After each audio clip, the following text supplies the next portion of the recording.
Hello everyone, my name is Christina and I'm a medical student studying at Newcastle University, and in this video I wanted to give you guys pretty much an overview of what it's like to study at Newcastle Medical School. So in this video I'm going to be giving you guys an overview of our timetable, what a week looks like, what type of exams we have, assignments, the social side of things, just what things are like in general at our medical school. So I really wanted to be completely open and honest with you guys in terms of how we're taught and how things are at the medical school. So I'm going to be giving you guys a bunch of positive things about the medical school, but some of the not so good things as well. So yeah, hopefully you guys enjoy this video. It's going to be super duper honest and open, what it's really like to study at Newcastle Medical School. So starting off with the main way that we are taught at Newcastle Medical School, we learn by case-based learning.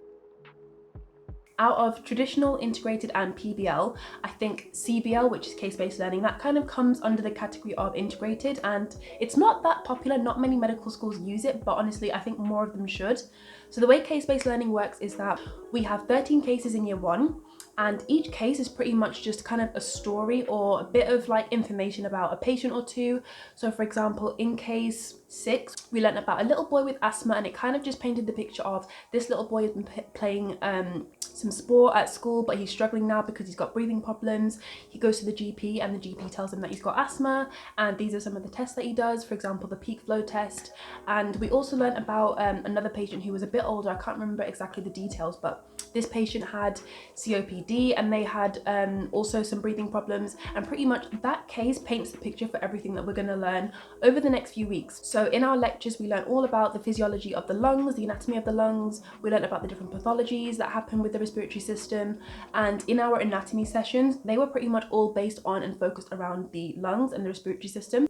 In our clinical skills session we also learn how to assess someone's lungs, have a listen to their breathing, have a feel of if their chest is expanding in the right in the proper way and stuff. So we pretty much learn every single aspect of medicine surrounding that organ system.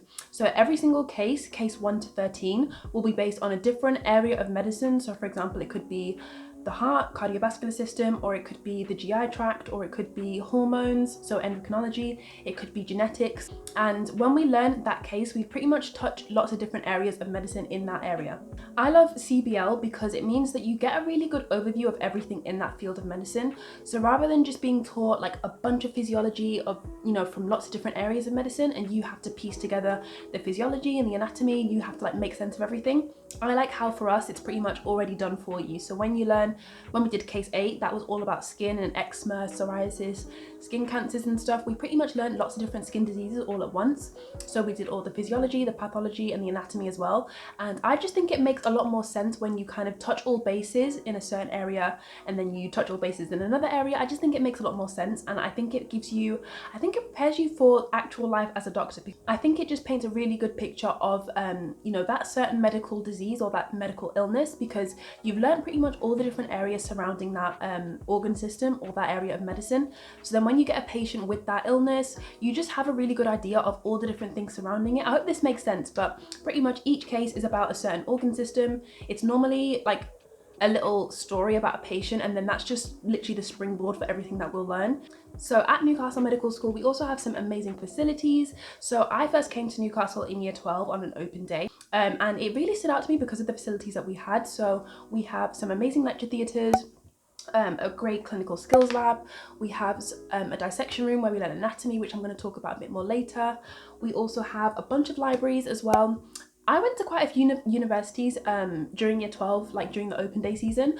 I remember I went to Plymouth, Hull York, I think Manchester, I think Sunderland, I went to Kiel. I went to like a bunch of universities or like medical schools, and Newcastle genuinely stood out to me. I'm not just saying this because I'm here now, but it really did. It's quite modern as well, so I like the fact that our facilities are quite up to date, and yeah, it's just quite a nice environment in terms of our learning. We have a library that is dedicated to medical students in the medical building. Our facilities are absolutely amazing. That is definitely something that I think is a bonus for studying at Newcastle Medical School. So moving on to anatomy, we learn anatomy via prosection at Newcastle. So most medical schools will either teach you anatomy via full body dissection or prosection, and then some medical schools use like technology, so like models, really fancy like modeling and stuff. But we learn via prosection, which is pretty much when you learn about, for example, the kidneys. We had the kidneys already cut up for us to look at. The different structures that surround the kidneys, we could also see that as well, because pretty much we don't have to have a full cadaver. A cadaver is kind of a deceased person who has donated their body to science so that medical students or researchers can use it to learn. So yeah, we don't have a full cadaver already there for us to dissect and look at. We just have different parts of the body already cut up for us. And I actually love this method of learning. I think it's much better than full body dissection because I think it's just a lot easier to learn when you've got just the little part of the body that you're learning about, and you can really take your time and learn the structures in that structure, and you don't have to worry about everything else. When we learned about the lungs, we had like lungs cut up for us to look at. We could like have a feel of them, have a look at the hilum, and have a look at the different structures in there, see where the pulmonary arteries were, see where all the veins were. We could see like the bronchi and stuff. It was just really, really easy to learn because it was like you just have that structure to look at. You don't have the full body there. So yeah, I guess this is a personal preference, but I love prosection personally. We also have some incredible anatomy teachers at Newcastle. So when you go into the dissection room, you'll have to wear a lab coat. So I'll show you guys mine. It looks a bit like this. This is what my one looks like, but it pretty much has Newcastle Uni on it. And so you can wear pretty much normal clothes underneath your lab coat. You just have to wear this on top. And pretty much you're also not allowed to carry in your phone. So because you're going to be looking at cadavers, people who have donated their bodies, part of the Human Tissue Act is that you don't have any mobile phones on you or any smart devices. So yeah, you go in normal clothes, wear a lab coat. You also wear like disposable gloves. You normally learn anatomy with your seminar group. In your seminar group, roughly 10 to 15 people, and then you'll also have and your seminar group is randomly allocated. So your seminar group is who you have clinical skills with, seminars with obviously, and also anatomy. But yeah, when you go in for anatomy, you'll be greeted by normally one teacher per seminar group, and that changes all the time. So yeah, you'll be able to be taught by lots of different people, and our anatomy teachers are always fantastic. Like I've never had a problem with learning anatomy. They're always able to answer our questions and just sometimes anatomy lectures can be really intense because there's so much going on, but in anatomy sessions, I always find that things make so much more sense. So yeah, anatomy is one of my favorite things just in general about Newcastle and Newcastle Medical School. So our timetable during Freshers Week, so at the very start, it was quite busy. It was like Monday to Friday was mostly 9 to 5. I'll put pictures on the screen of my Freshers Week timetable, but I don't actually have my normal timetable because I'm now in year 2, so my year 1 timetable has been like deleted. I think it's gone. I tried to find some pictures of my old timetable, but I couldn't find any. But normally, after Freshers Week had died down like a month into uni, our timetable was then like Monday and Friday were quite busy. We'd have like a lot of lectures, maybe a seminar, maybe some anatomy, and then middle of the week, Tuesday, Wednesday, Thursday was a lot less busy. So we'd have maybe like 1 or 2 lectures, maybe 1 seminar. As time goes on, it's going to change so that instead of it being busy Monday to Friday, it's only going to be busy Monday and Friday, and then in the middle of the week it's going to be a lot more chill. So another great thing about Newcastle Med School is that you have early clinical contact. So in year 1, you are pretty much going to be seeing patients from as early as 6 to 8 weeks from starting the course. So I remember that I think I had my first placement roughly 2 months after I started. I was like seeing patients for the first time, and by your first placement you would have learned I think a couple of clinical skills. So I think I learned the cardiovascular OSCE, so how to assess someone with heart problems, or just how to assess if someone's heart is working okay. So yeah, that was really cool to be able to see patients so early on. It's such a nice feeling to be able to see patients because you're going to be spending so long in lectures. You'll want to see patients at some point. You're going to be in lectures all the time. You'll just want something different. Being able to see patients helps so much because you're learning so much in lectures, and sometimes it's difficult to think, how will this apply to a patient, or how do I actually apply this all together? How do I tie things together and stuff? So when you eventually get to go into placement, it's so nice to be able to practice your OSCEs because you get to practice them on each other, so other medical students. But obviously you're all fit and well, and when you're listening to someone's heart who's healthy, it sounds very different to someone's heart who is unhealthy. So when you get to go on placement, it's so nice to be able to tie in everything that you've learned.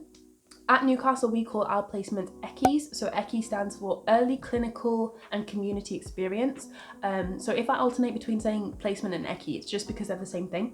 So yeah, we don't always have an ECCE with every single case. So there's 13 cases, but we didn't have 13 ECCEs. I think we should have had 5, but because of like lockdown and everything, we only had 4.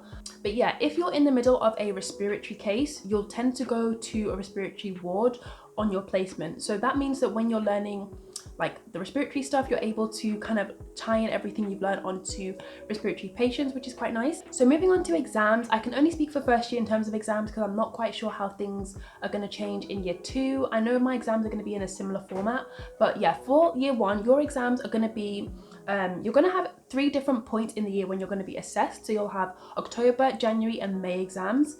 In October, you're only going to have one, which is an SBA. This stands for single best answer, and it's pretty much just 150 multiple choice questions. In January, you're going to have 2 exams, which is an SBA and an SAP. SAP stands for short answer paper, and it's pretty much just you get a bunch of questions ranging from like 1 mark to 5 marks, and it's just like you have to write out physical answers. So the SBA is like a multiple choice, you just pick, you know, A, B, C or D. And then the SAP is like you actually have to write out the answer.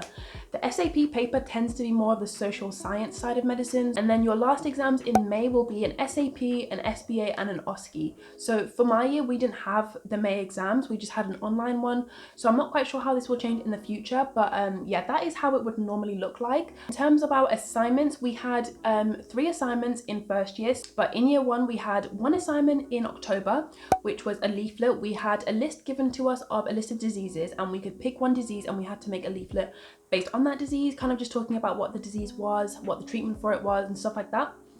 Our second assignment in December was we had to make a PowerPoint about something that we'd found interesting since we started the course, and yeah, it had to be 7 minutes long.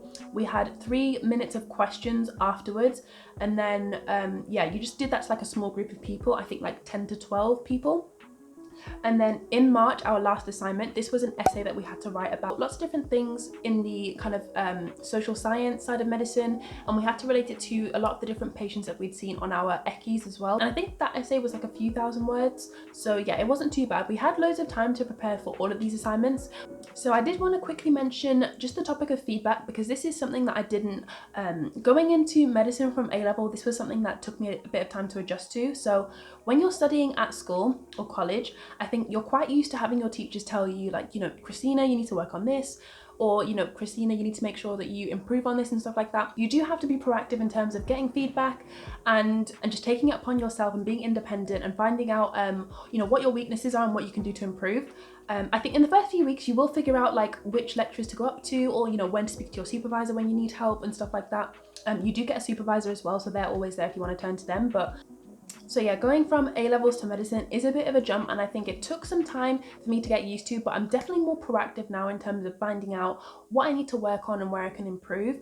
So yeah, that is something to keep in mind as well. I think if you're an A-level student going into medicine, that will take some time to adjust, but yeah, it's definitely something that you can do. With our exams also, we do get like a traffic light system, so we get given our result online, and they don't just tell you like you passed or you failed, they tell you what percentage you got, where in the year group you rank as well. So if there's 300 people and you were like number 100, so that means that like if you put everyone in a line like best to worst, you'd be like 100 in that line, if that makes sense. And they also give you a traffic light system, so all the different topics that were assessed, they'll tell you that you were amber on this topic or green on this topic and stuff like that. So so after an exam, you always do have a clear idea of how well you did, not just in terms of pass fail, but your percentage, where in the year group you rank, and what topics you did well on as well. And that's the same with assignments. So you do get some feedback on your assignments in terms of this leaflet was really good, you included good references, or your presentation was really good, but it wasn't long enough and stuff like that. So you do have a good idea of how well you did in assignments too. So moving on to the more social side of things, I think I've given you guys hopefully a good overview of the academic side of things and lectures and our timetable and stuff like that and exams. So in terms of the social side, we have an amazing MedSoc at Newcastle Medical School. MedSoc just stands for Medical Society, and this is the society where all medical students join. Really, it's pretty much the society for medical students, just like you'd have like a law society or an engineering society. This is like the medical one. What I love about our MedSoc is that it's very active. I know a lot of medical schools that don't have active MedSocs, but ours definitely is. During Freshers Week, we had a bunch of socials.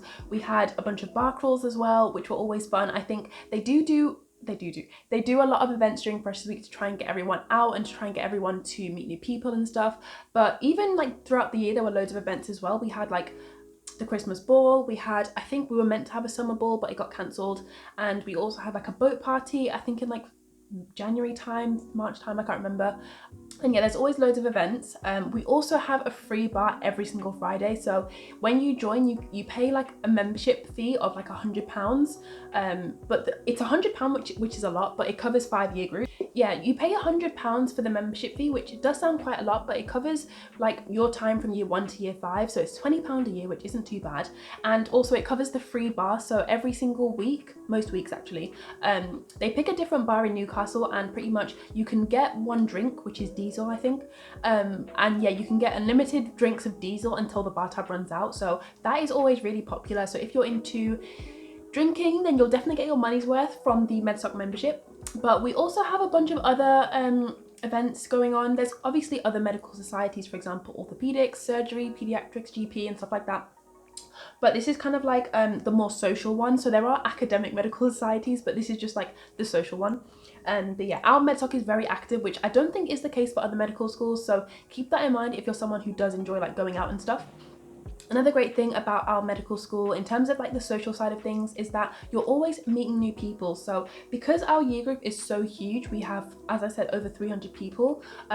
There were so many points during first year where I was meeting new people because I'd maybe go on a placement or maybe go to an event and I'd be like, oh, you're a first year doing medicine, I've never seen you before. And that happened so many times. So you're always going to be meeting new people because there are just so many of us in first year, and in all the year groups really, there are so many medical students. So if you're someone who comes from like a big city, maybe a big year group as well, then I definitely think you'd like Newcastle because we just have so many people here. So another great thing about Newcastle Medical School obviously is the city. Newcastle is an absolutely stunning and amazing city. We have so much to do, from clubs, socials, restaurants, cinemas, just activities, mini golf. We have an amazing O2 Academy where you can go and watch live concerts and stuff. So there's so much going on. If you're definitely like a social butterfly and stuff like that, then I think Newcastle would be a great city for you. Also, if you're a big fan of Greggs, then like I'm pretty sure Newcastle is the capital of the UK in terms of the number of Greggs that we have, so that's worth keeping in mind. If you're a first year that's going to be studying at Newcastle, then you should definitely check out Parkview.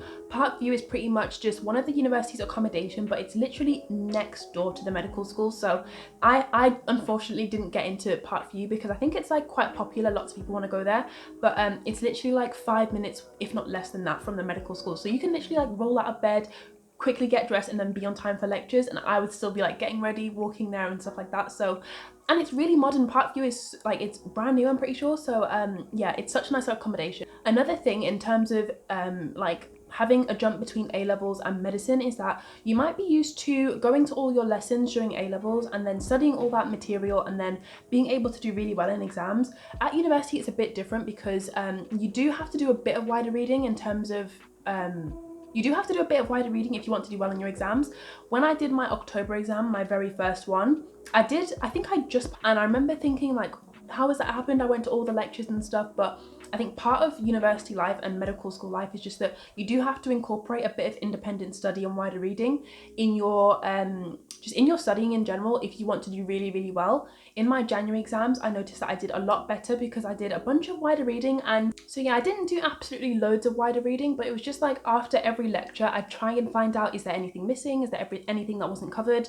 I'd just try and do a bit more. And I think that's something that maybe you didn't do at A-level because you didn't need to, but at university or just in medicine, I think that is something that you need to get in the habit of. So yeah, that was just part of the learning curve, I think. I think part of university life in general is just that you have to do a bit of wider reading. So yeah, I just wanted to mention that as well. Thankfully for you guys though, I made a whole entire video on some different medical school resources. So if you're studying at Newcastle, then these might be very helpful for you because obviously I'm a student at Newcastle and these are some of the resources that I found really, really helpful in terms of helping me do wider reading and to do well on my exams. One of my favorite things about Newcastle Medical School is that they give you medic parents. So when you first join in year 1, I think to help you settle in, the medical school gives you some parents who are other medical students. They've just finished year 1 and going into year 2. So when you show up as a first year medical student, they'll be a second year, and pretty much their job is just to help you answer all your questions. You meet up with them a couple of times in first year. I think I met with my medic parents like 2 or 3 times, and they just become your friends basically. You can ask them for help whenever you need it, ask them for tips on revising, you know, how to study for certain things. Literally just ask them any questions. And I mentioned this in my tips for first year medics video, but making friends with people in older year groups is absolutely like essential. It's so helpful. They have so much knowledge to give you guys, and they've made all the mistakes that you're probably going to make, so they can help you not make them.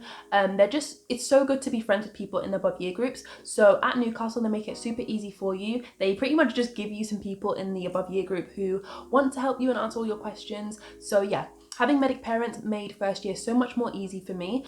And last but not least, I did want to mention this because I know that so many people on Instagram reach out to me asking about this question or asking about this topic, so I did want to mention it in this video. But the diversity at Newcastle Medical School isn't the best, and I think this is something that they are trying to improve on. They are putting things into place to kind of improve things. For example, over the summer, because of the events that happened, they have introduced a BAME forum, which is pretty much just a platform for Black and minority ethnic students to talk about the issues, concerns, ideas, and things that we want to suggest to the medical school in terms of how they can improve things.